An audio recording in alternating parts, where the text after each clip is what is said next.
I think I've done episodes where we are discussing where to put stuff, right? Where are we going to put our panels? Where are we going to put our air conditioning units?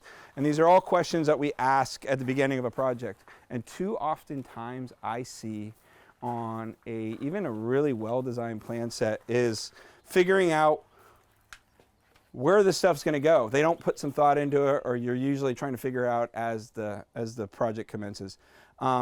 And so what I want to show you is what I call the ugly side of the house. I think they did a really good job of laying this house out. We have a main house, and actually right now we're on the back side of the guest house.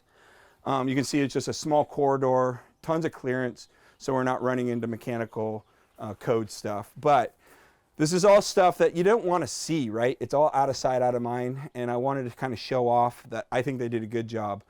So I'll take you on a tour of kind of what we're talking about. First things first, we've all seen one of these. This is a Mitsubishi. It's the outdoor unit for the HVAC. Not the most aesthetically appealing. Again, I'm a nerd, so I love this stuff, but you don't want to see this in the front of your house.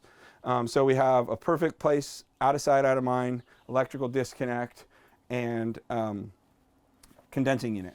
And then you move on to what we're seeing a lot more of, especially in our area. We're out in the country, and we have all these big tanks.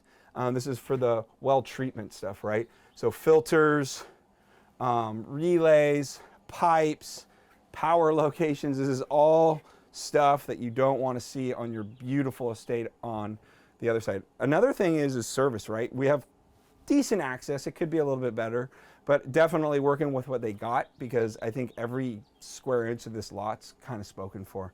But they did a really good job pre-planning this. So I can't preach enough to kind of take this into consideration before you start, because we have a lot of electrical in here, right? We have that disconnect unit, and then we have a specific panel. This is a pretty intense well system, expansion tank, frequency drive, and electrical panel. This definitely could improve, right? If this was indoor or had some more rain coverage or sun coverage, it might help.